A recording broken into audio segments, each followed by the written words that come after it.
भारतशक्ती मराठीच्या सारांश कार्यक्रमाच्या या आठवड्यातल्या भागात तुम्हा सगळ्या प्रेक्षकांचं पुन्हा एकदा मनपूर्वक स्वागत. 2 आठवड्यांपूर्वी भारत आणि अमेरिकेमध्ये 10 वर्षांच्या संरक्षण करारावरती दोन्ही पक्षांकडनं सह्या झालेल्या आहेत. हा संरक्षण करार भारताच्या दृष्टीने का आणि कसा महत्त्वपूर्ण ठरण्याची शक्यता निर्माण झाली आहे, याबद्दल आजच्या भागामध्ये आपण मार्गदर्शन करून घेणार आहोत. आणि यासाठी निवृत्त ब्रिगेडियर हेमंत महाजन सर आपल्याबरोबर स्टुडिओमध्ये उपस्थित आहेत. सर, आजच्याही भागात तुमचं मनपूर्वक स्वागत. नमस्कार. नमस्कार, धन्यवाद. सर, भारताचे संरक्षण मंत्री आणि अमेरिकेचे संरक्षण सचिव यांच्यामध्ये या करारावरती सह्या झालेल्या आहेत. पण हा करार भारताच्या दृष्टीने का महत्त्वपूर्ण ठरण्याची शक्यता आहे असं तुम्हाला वाटतं? हो, मी तुमच्या प्रश्नाचं उत्तर नक्कीच देतो, पण त्याच्या आधी मला आपल्याला अजून एक बातमी द्यायची होती की आपण पहिले पण म्हटलेलं आहे की ऑपरेशन सिंदूर हे चालू आहे. ऑपरेशन सिंदूर संपलेलं नाहीये. तर आजचं आपण ज्या बातम्या बघितल्या असतील तर 2 दहशतवाद्यांना मारण्यामध्ये भारतीय सैन्याला यश मिळालेलं आहे.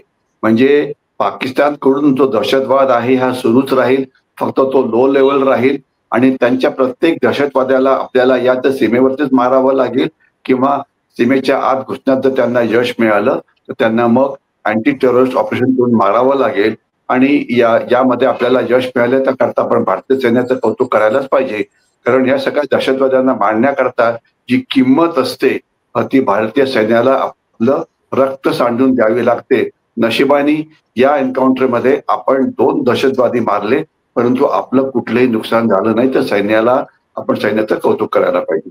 आता मी आपल्या प्रश्नाकडे वळतो की हा जो करार झालेला आहे या कराराचं महत्व काय आहे.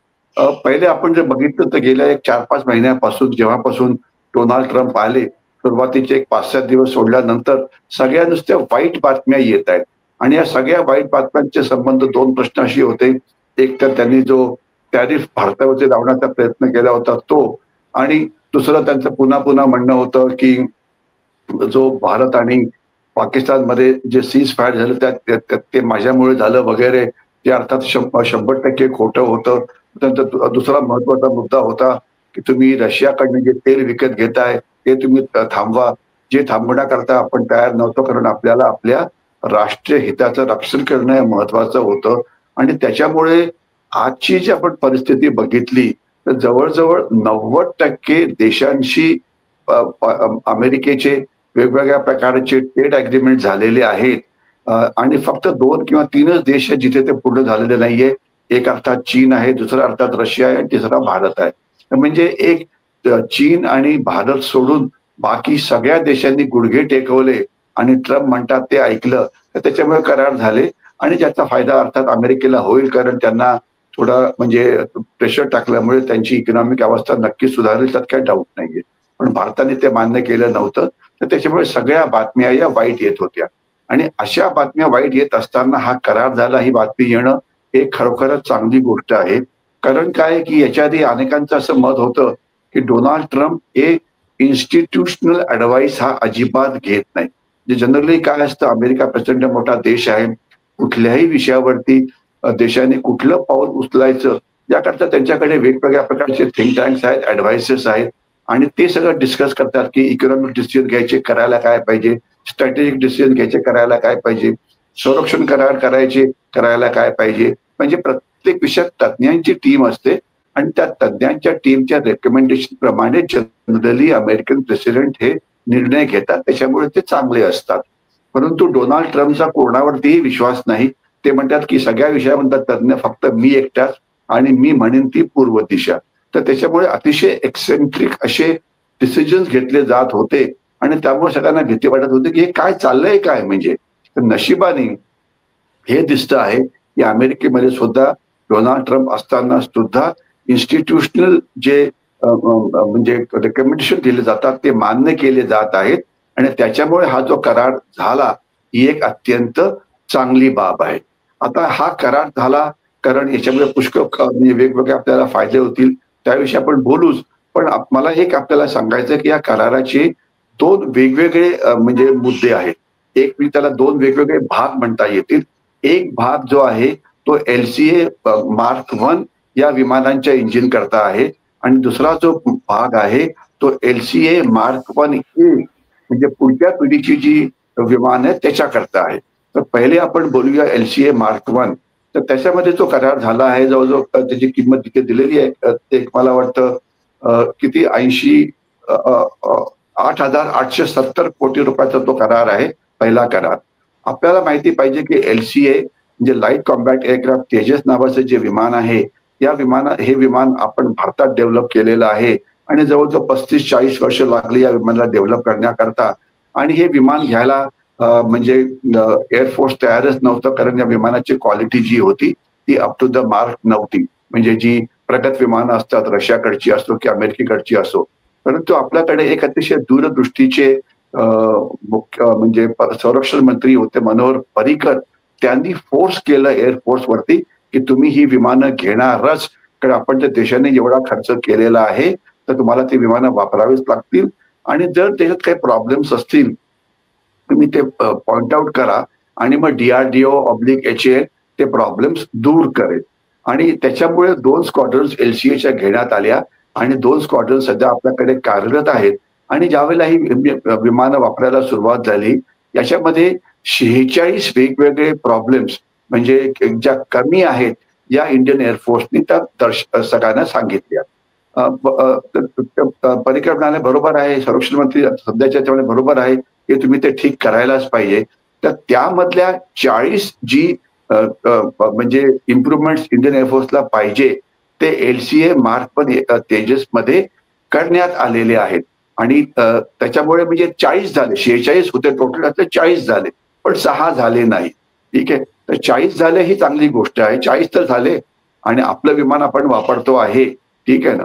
तर त्याच्याकरता पहिल्या भागात आपल्याला जे इंजिन पाहिजे होतं, आपण कावेरी नावाचं इंजिन बनवत होतो, ते काय काम करत नाहीये. प्रयत्न करून ते काय आपल्याला जमत नाहीये, कारणं अनेक आहेत. परंतु इंजिन टेक्नॉलॉजी अतिशय मॉडर्न असते, ती आपल्या सध्या क्षमतेच्या बाहेर आहे. तर म्हणून GEचं इंजिन घ्यायचं हे ठरलं आणि हे सुद्धा ठरलं खूप वर्षापूर्वी बरं का, मी आत्ताच नाहीये की आपण काही जमत नाहीये. तर पण पण त्याच्यानंतर वेगवेगळ्या कारणांमुळे त्याच्यामध्ये स्ट्रॅटेजिक कारणं होती, युद्धाचं कारण होतं, डोनाल्ड ट्रम्पचं येणं कारण होतं. जी इंजिन्स मान्य केली ती सुद्धा यायला तयार नव्हती. परंतु आता हा जो करार झालेला आहे, खरं म्हणजे हा करार पहिले पण झालेला होता. आता पुन्हा एकदा का केला याच्याविषयी अनेकांना डाऊट होता, पण पुन्हा एकदा त्याला म्हणता येईल की म्हणजे नवीन त्याला एक त्याला मोमेंटम मिळतं आहे. तर आता ही इंजिनची जी विमानं आहेत ती आता येणार आहेत आणि 3 विमानं आली अशा प्रकारच्या बातम्या येत आहेत. तर याच्यामुळे LCA Mark 1 जे आहे त्यांची विमानं आता दरवर्षी 7-8 या स्पीडनी यायला सुरुवात होतील. आणि आपल्या माहितीकरता LCA Mark 1 जे विमान आहेत याचं मुख्य काम होतं की जी मिग विमानं बाहेर गेली आपल्या एअरफोर्सच्या, त्यांची रिप्लेस करणं. आणि त्यांची रिप्लेस करण्याकरता जे एअरफोर्सचे चीफ आहेत त्यांनी अनेक वेळा सांगितलेलं आहे, स्पष्टपणे सांगितलेलं आहे, दरवर्षी कमीत कमी 40 नवीन विमानं यायला पाहिजे. तसं झालं तर आमची जी क्षमता कमी झालेली आहे ती पूर्ण होण्यामध्ये यश मिळेल. परंतु 40 विमानं बनवण्याची क्षमताच आपल्या HAL कडे नव्हती. पण HALनी याच्यात चांगलं काम केलं. त्यांनी 8 विमानं आता ते HALचा जो बंगलोरचा कॉम्प्लेक्स आहे तिथे तयार होत आहे आणि 8 विमानं तयार होणार आहेत. जो नाशिकमध्ये त्यांचा जो कॉम्प्लेक्स आहे तिथे तयार होणार आहे. म्हणजे 8 आणि 8 16 आणि 8 विमानं ते टाटा सारख्या कंपनीना, प्रायव्हेट सेक्टर कंपनीना घेत आहेत आणि ती बंगलोरला बनतील अशा प्रकारच्या बातम्या येत आहेत. तर आशा करूया की या बातम्या खऱ्या ठरतील. म्हणजे आपल्याला पाहिजे 24 पाहिजे 40 पण 16 नक्की आहेत. आणि जर आपल्याला विमानाचं इंजिन मिळालं तर वेळेवरती, म्हणजे ठीक आहे ना, म्हणजे दरवर्षी 16 तुम्हाला मिळायलाच पाहिजे कमीत कमी, तर ती विमानं उडायला लागतील. आणि बाकीची जी अजून कमी पडतायत त्याकरता HALला क्षमता वाढवावी लागेल. त्याकरता ते प्रयत्न करतायत मेक इन इंडिया खालती. आशा करूया की त्या प्रयत्नाला यश मिळेल. परंतु आताच्या झालेल्या करारामुळे 16 ते 24 इंजिन्स आपल्याला पहिले मिळतील वेळेवरती, दरवर्षी 16 ते 24 ही आशा निर्माण झालेली आहे. यामुळे आपली जी क्षमता आहे ही वाढेल. हा एक पहिला भाग झाला. आणि दुसरा जो भाग आहे Mark 1A. Mark 1A काय, आपल्याकडे जी दुसरी विमानं आहेत ती आहेत मिराज आणि जगवार. मिराज आणि जगवार ही MiG 21च्या तुलनेमध्ये जास्त आधुनिक होती, पण ती सुद्धा म्हातारी झालेली आहे. त्यांची सुद्धा बाहेर जायची वेळ आलेली आहे आणि पुढचे 2 ते 3-4 वर्षामध्ये या सगळ्या स्क्वॉड्रन्स बाहेर जाणार आहे आणि यांची रिप्लेसमेंट होणार आहे LCA Mark 1A या विमानाने. आणि या विमानामध्ये जे उरलेले जे 6 डिफेक्ट्स होते, 6 इम्प्रुव्हमेंट्स एअरफोर्सला पाहिजे होत्या, त्या या विमानात झालेल्या असतील. म्हणजे पूर्ण जी गोष्टी एअरफोर्सला पाहिजे होतं ते सगळं झालेलं असेल, परंतु त्याकरता LCA मध्ये आपल्याला डिझाईन चेंज करावा लागला. त्यामुळे ती विमानं तयार होण्याकरता अजून 2 ते 3 वर्ष हा वेळ लागणार आहे आणि त्याकरता जे आपल्याला इंजिन लागणार आहे, हा इंजिनाचा भाग त्याचं नाव दुसरं आहे, त्याचं नाव आहे F404GE IN-20. म्हणजे हे त्यांचं जे GEचं जे पहिलं इंजिन आहे याचा सुधारित आवृत्ती आहे की जी आपल्याला ज्या प्रकारची क्षमता पाहिजे, थर्स्ट असतो, एन्ड्युरन्स असतं, त्याची स्पीड असते, अनेक त्याच्या हे असतात, इंजिनची क्षमता मोजणारी मापकं असतात, तर ती याच्यामध्ये होतील. परंतु लक्षात असं पाहिजे की 2 महत्वाच्या गोष्टी, एक तर ही भारतात बनवली जातील आणि दुसरं टेक्नॉलॉजी ट्रान्सफर होईल आणि तिसरं ही जी विमानं आहे ही पुढच्या 2 ते 3 वर्षात येण्याची विमानाची जी इंजिन आहेत ती पुढच्या 2 ते 3 वर्षामध्ये येण्याची शक्यता आहे. म्हणजे हा फ्युचरिस्टिक करार आहे. पहिला जो होता तो लगेचचा करार आहे. हा जो दुसरा कराराचा जो दुसरा भाग आहे हा फ्युचरिस्टिक आहे, जो पुढच्या 2 ते 3 वर्षामध्ये अंमलात येतील आणि आशा करूया की हे जी टाइमलाईन दिलेली आहे ती पाळली जाईल. आराधना.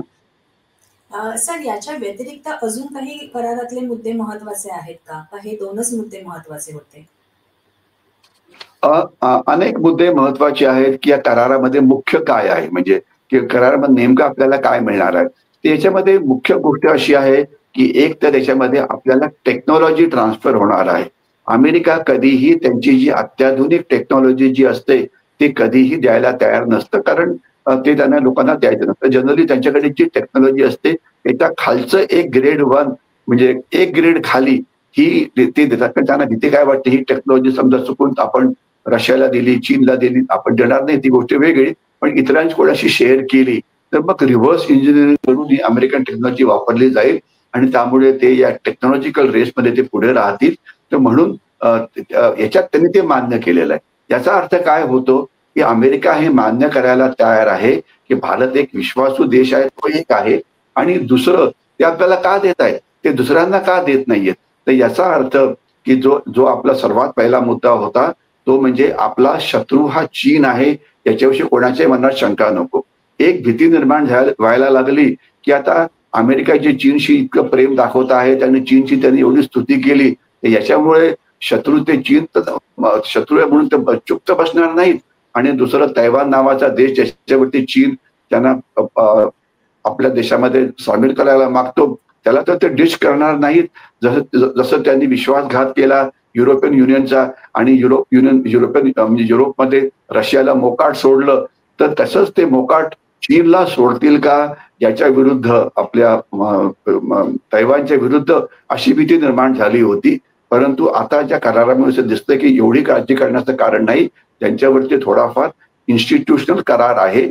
आणि आपल्याला तैवानविषयी प्रेम काय हे आपल्याला थोडक्यात समजायला पाहिजे बरं का. म्हणजे तैवान आणि म्हणजे चीन यांच्यामध्ये भारताचं काय नातं आहे त्याच्यात आपल्या म्हणजे माध्यमाच्या द्वारे प्रेक्षकांना सांगू इच्छितो की चीनचा एक चीनी सैन्याचा म्हणजे त्यांचे जे सैन्य त्याला PLA म्हणतात, पीपल्स लिबरेशन आर्मी, त्यांचा एक व्हाईट पेपर आहे.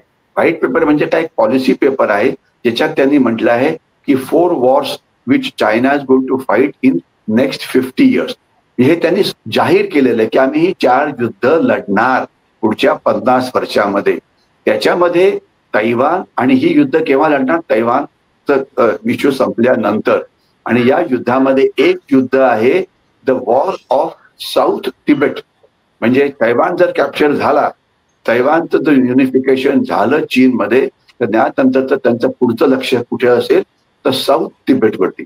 आता साऊथ तिबेट काय आहे, साऊथ तिबेटचा अर्थ अरुणाचल प्रदेश. म्हणजे त्यांना अरुणाचल प्रदेशला as a long term strategy चीनमध्ये सामील करून घ्यायचं आहे. आणि त्यांचे ते कारण वेगवेगळी असतात की इतिहासाप्रमाणे जो आमचाच भाग होता वगैरे वगैरे, त्याच्यात मी जास्त जात नाही.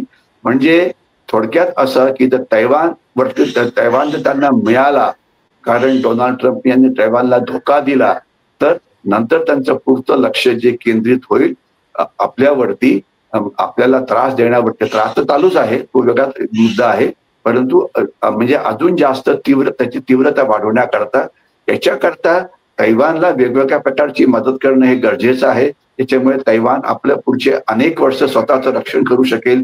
त्यामुळे त्यांचा चीनचा जो फोकस आहे, त्यांच्या रिसोर्सेसचा, त्यांच्या सैन्याचा, त्यांच्या एअरफोर्सचा, त्यांच्या नेव्हीचा तैवानवरती राहील, ज्यामुळे आपलं लक्ष आपल्याकडे कमी राहील आणि या वेळामध्ये आपण आपली जी सामरिक ताकद आहे, संरक्षण सिद्धता आहे, सैन्य, भारतीय सैन्य, आर्मी, नेव्ही, एअरफोर्स यांची लढण्याची क्षमता आहे, ती वाढवण्याकरता आपल्याला वेळ मिळेल आणि येणाऱ्या युद्धाकरता आपण तयार राहू. तर टेक्नॉलॉजी म्हणजे याच्यामध्ये आपण अजून सुद्धा चीन त्यांचा शत्रू आहे आणि चीन म्हणजे त्यांचं लक्ष आहे, हे एक मुख्य मुद्दा समोर येतो.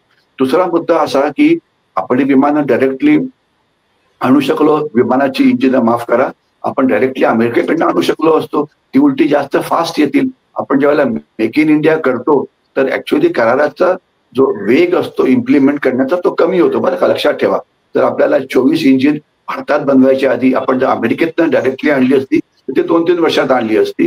पण भारतात बनवायची म्हणजे त्याला 4-5 वर्ष लागतील, कारण फॅसिलिटी सेटअप करावं लागेल, टेक्नॉलॉजी ट्रान्सफर करावं लागेल, आपल्या लोकांना ट्रेनिंग द्यावं लागेल, मग त्यानंतर ते त्या गोष्टी बनवाव्या लागतील. म्हणजे मेक इन इंडियामुळे ऍक्च्युअली स्पीड आपली मॉडर्नायझेशनची कमी होते, परंतु as a long term plan आपण सगळ्या गोष्टी भारतातच बनवायला पाहिजे, ज्याच्यामुळे आपली इंडस्ट्री, आपले सायंटिस्ट, आपले टेक्नॉलॉजिस्ट, आपले कामगार यांना ट्रेनिंग मिळेल आणि त्यानंतर येणाऱ्या काळामध्ये जर रिव्हर्स इंजिनिअरिंग करून आपल्याला गोष्टी जर भारतात बनवता आल्या तर त्यात आपल्याला मदत मिळेल.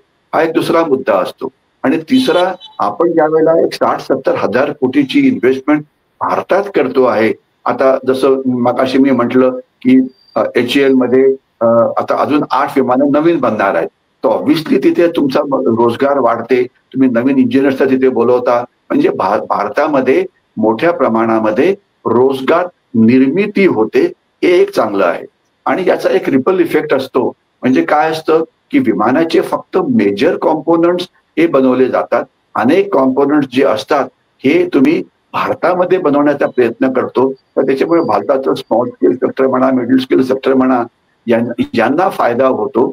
आणि आता जर तुम्ही बघत असाल तर आता अनेक भारतीय कंपनी, टाटा असो, टाटा आता डिफेन्स मॅन्युफॅक्चरिंग मध्ये मोठ्या प्रमाणात पुढे येत आहेत, लार्सन अँड टोब्रो हे मोठ्या प्रमाणात पुढे येत आहे.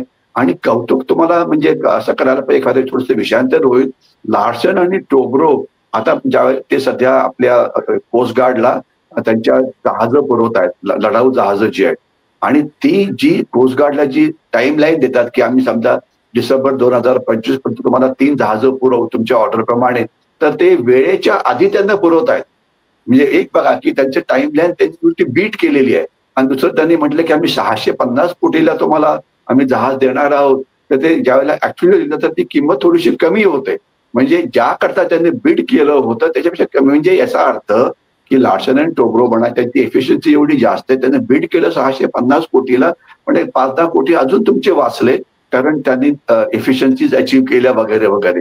तर त्याच्यामुळे मेक इन इंडियाचा आपल्याला खूप फायदा होतो आणि मोठ्या मोठ्या इंडियन कंपनीज या पुढे येतात. लार्सन टोब्रो आहेत, भारत फोर्ज आहे, टाटा आहे.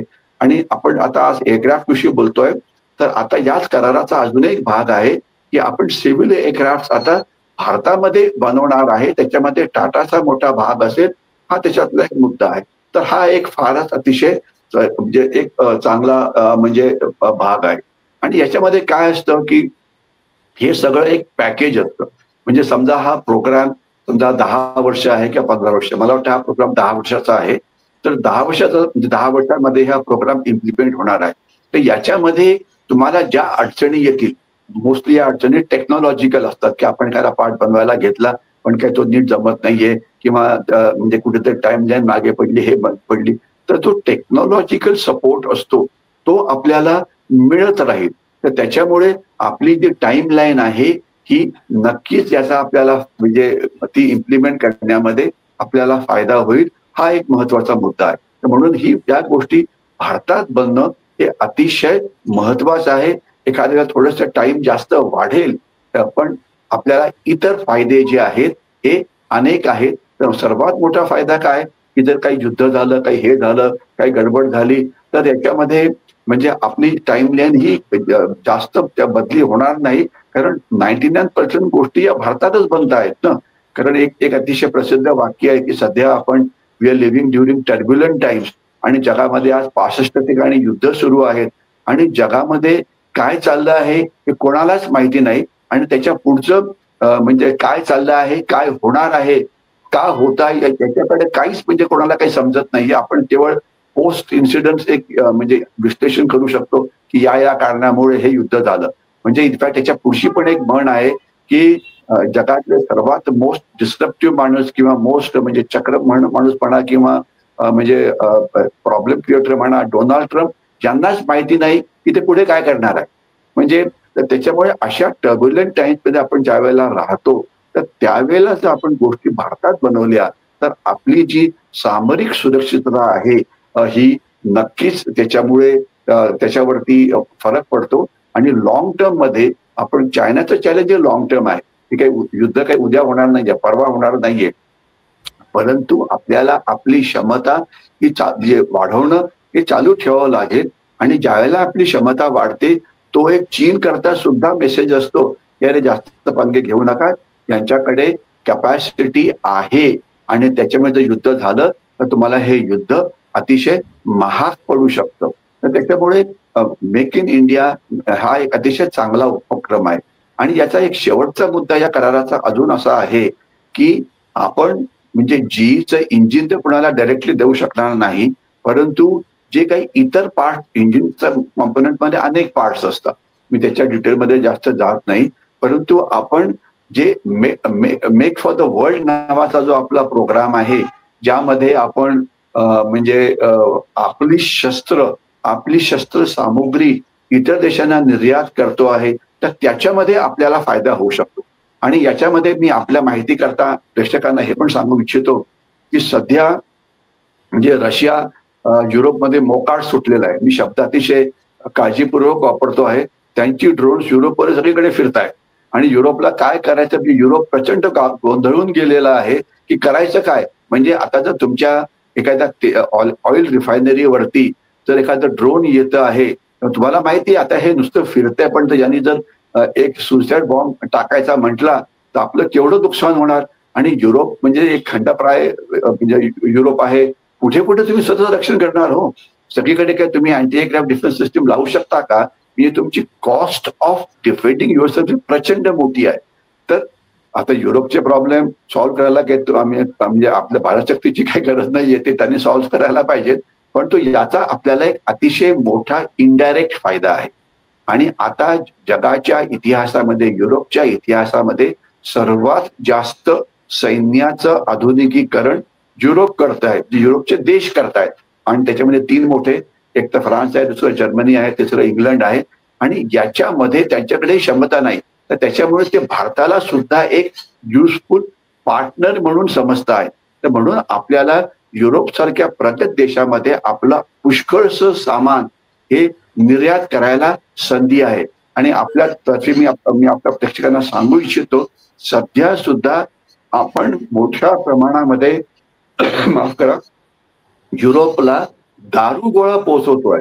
कारण काय असतं, की दारुगोळा जो असतो एकदा फायर झाला की तो संपतो. मग आपल्याला नवीन दारू घ्यावा लागतो. तर आता ते जर 10-15 दिवस युद्ध चाललं तर दारुगोळा किती लागेल, अशा प्रकारे ते दारुगोळा तयार करण्याचा आणि स्टॉक करण्याचा प्रयत्न करतायत. ज्याच्यामुळे अचानक युद्ध जर छेडलं गेलं तर आपल्याला हे होईल, म्हणजे मदत मिळेल. आणि दुसरं, त्यांना आता ड्रोन्सच्या विरोधामध्ये अँटी ड्रोन डिफेन्सिव्ह सिस्टीम्स पाहिजे आहेत, पण अर्थात त्या स्वस्तात पाहिजे. मी 100 रुपयाला जर सिस्टीम ते बनवत असतील, तर आपण त्यांना जर ती 80 रुपयाला बनवून दिली, तर अर्थात ते आपल्याकडनं घेतील ना. कारण शेवटी पैसे हा सर्वात महत्वाचा मुद्दा असतो. तर तो आपण जर आपली क्षमता खूप वाढवली, तर आपण चीपर गोष्टी देऊ शकतो. आपले ब्रह्मोस नावाचं जे मिसाईल आहे, ते फिलिपिन्सने घेतलंय. आता फिलिपिन्सला काय आपल्याविषयी काय फार प्रेम निर्माण झालं म्हणून त्यांनी घेतलं का? तसं नाही. त्यांनी बघितलं की ब्रह्मोसची एक क्षमता आहे. 450 किलोमीटर त्याची रेंज आहे, ते ऑल वेदर आहे, त्याला रडार आहे, हे आहे, मी त्याची एक शक्ती क्षमता आहे. तर या क्षमतेची मिसाईल्स इतरत्र अवेलेबल आहेत का? आहेत. चीनकडे नक्कीच आहेत, अमेरिकेकडे नक्कीच आहेत. मग ते चीनकडनं का घेत नाहीयेत, ते अमेरिकेकडनं का घेत नाहीयेत, ते भारताकडनं का घेत आहेत? सिंपल सरळ कारण आहे, भारताचं BrahMos is cheaper than what America can sell. तर त्याच्यामुळे हे आपल्या म्हणजे आपलं एक यश आहे. आणि त्याच्यामध्ये मुख्य कारण काय असतं की जर तुम्ही एक 50 ब्रह्मोस भारतामध्ये बनवली तर त्याची किंमत ₹X पर युनिट समजा असेल. पण आपण जर तुम्ही 50च्या ऐवजी 100 बनवली प्रत्येक वर्षाला तर त्याची किंमत ही ड्रॉप होते, कारण एक इकॉनॉमी ऑफ स्केल निर्माण होते. तर म्हणजे आपण एवढ्या जास्त गोष्टी परदेशामध्ये विकतो तर आपल्याला जे स्वतःला जे ब्रह्मोस लागतात त्याची किंमत कमी होते. ते की कारण शेवटी किंमत कमी करणं हे सुद्धा अत्यंत महत्वाचं असतं ना, कारण डिफेन्स बजेट हे लिमिटेडच राहणार आहे. आपण आपल्याला जे पाहिजे सगळ्या गोष्टी करू शकत नाही. तर म्हणून डिफेन्स बजेटची किंमत कमी करण्याकरता, आपल्या इक्विपमेंटची किंमत कमी करण्याकरता, आपल्या मेंटेनन्सची किंमत कमी करण्याकरता एक इकॉनॉमी ऑफ स्केल लागते. आपल्याला कशामुळे मिळते तर make in India, make for the world हा कार्यक्रम आपण जर मोठ्या प्रमाणात राबवला तर, आणि यामध्ये आपल्याला बऱ्यापैकी यश मिळतं आहे. आणि कमिंग बॅक टू जीचं इंजिन, तर याच्यामुळे ही सुद्धा क्षमता आपली येणाऱ्या काळामध्ये वाढणार आहे, हे मी आपल्याला सांगू इच्छितो. आराधना.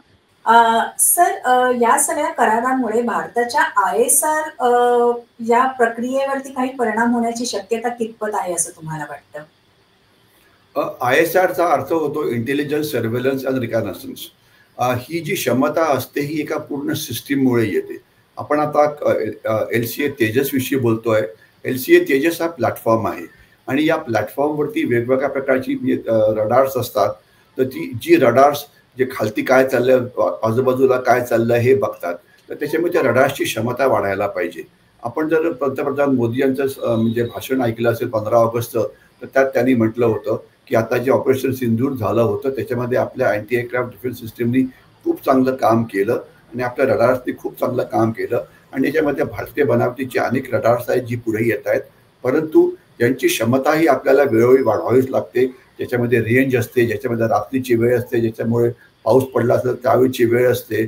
त्यानंतर म्हणजे अनेक प्रकारची रात्र असो की दिवस असो की मोसम खराब झाला की असो, तर या सगळ्या वेदरमध्ये, ऑल टाईप्स ऑफ वेदरमध्ये काम करण्याची क्षमता पाहिजे.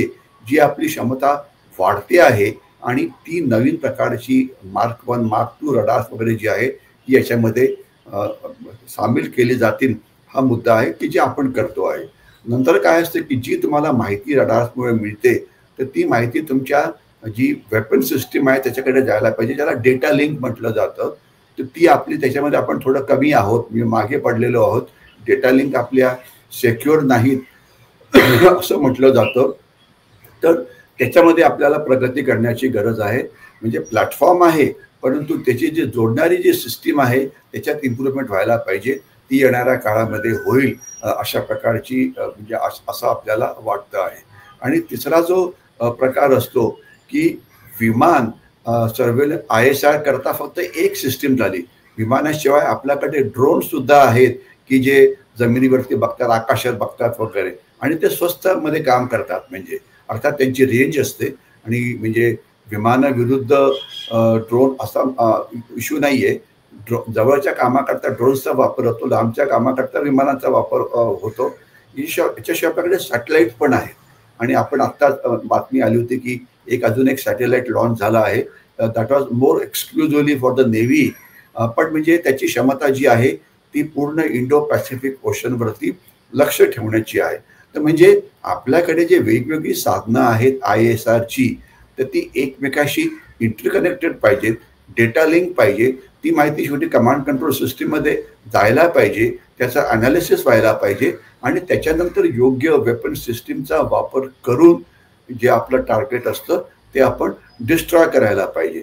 तर या 3-4 ज्या लिंक्स आहेत या सगळ्यांवरती काम सुरू आहे. आणि ऑपरेशन सिंदूरमध्ये आपल्या अँटी एअरक्राफ्ट डिफेन्स सिस्टीमने खूप चांगलं काम केलं हे आपल्याला माहिती पाहिजे. आपली जी मिसाईल्स होती जी वापरली गेली पाकिस्तानच्या मिसाईलविरुद्ध, ज्यांनी पण चांगलं काम केलं. परंतु हे at a point of time आहे.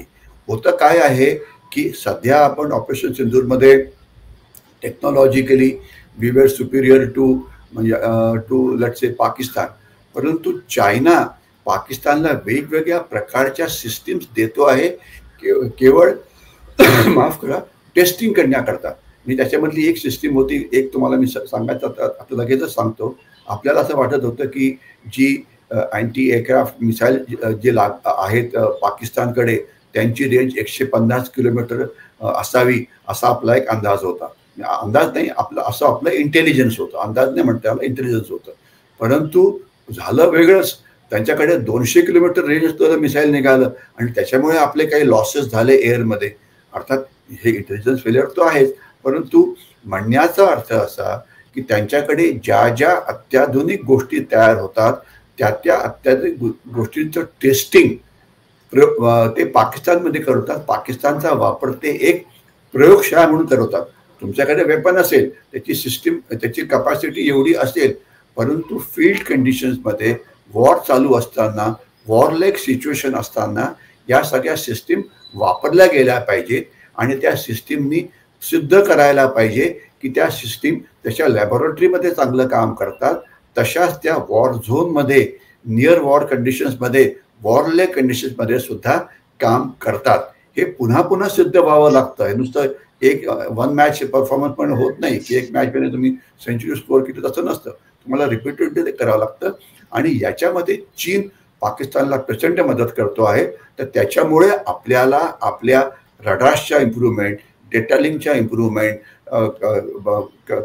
इतर लोकांना नेटवर्क करणं, त्या सिस्टीम्स या पुन्हा पुन्हा म्हणजे चांगला कराव्या लागतील. आणि यामध्ये जे आपलं म्हणजे संशोधन आहे ते आपल्याला पुढे पुढे घेऊन जावं लागेल.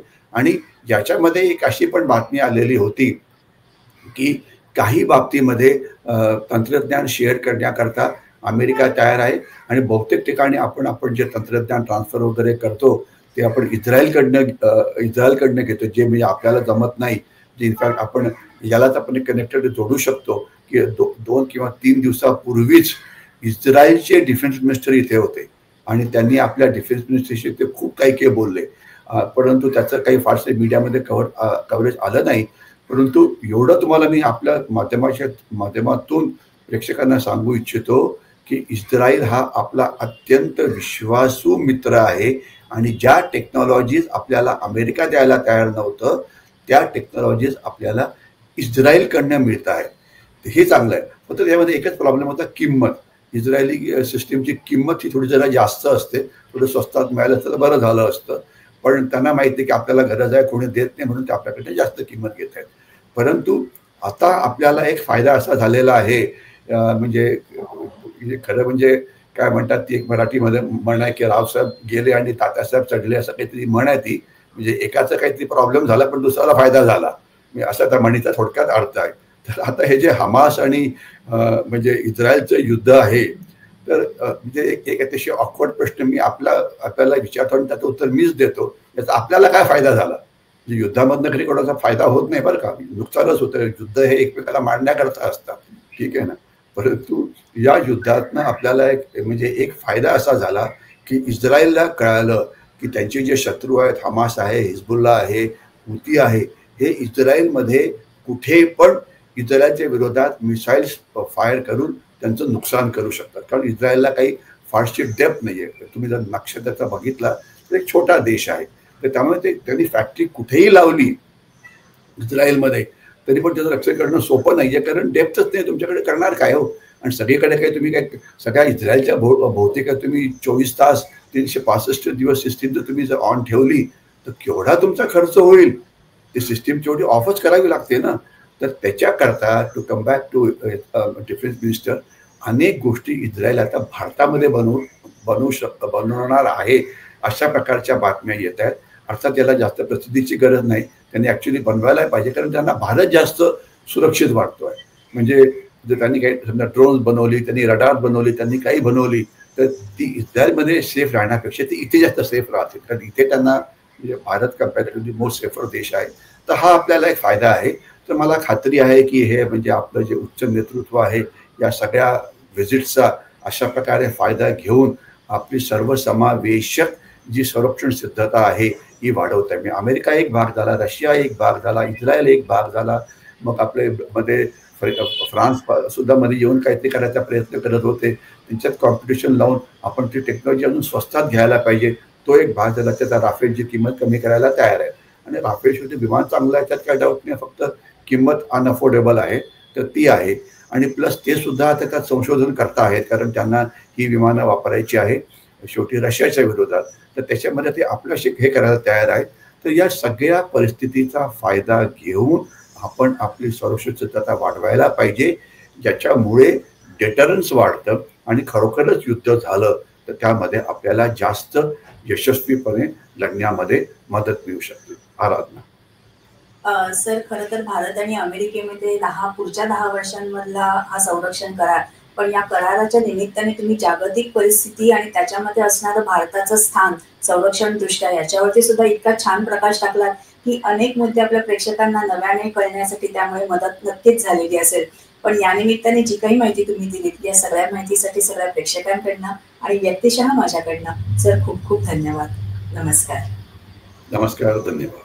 प्रेक्षक हो, आजच्या भागात मिळालेली माहिती तुम्हाला कशी वाटली ते कमेंट्सद्वारे आमच्यापर्यंत नक्की पोहोचवा. त्यासाठी काय करायचंय, भारत शक्ती मराठी या युट्यूब चॅनलला लाईक करा, शेअर करा, सबस्क्राईब करा. याशिवाय इतर सोशल मीडिया प्लॅटफॉर्मना सुद्धा तुम्ही फॉलो करत असाल अशी आम्हाला आशा आहे. भेटूया 15 दिवसांनी एका नवीन विषयासह. तोपर्यंत नमस्कार.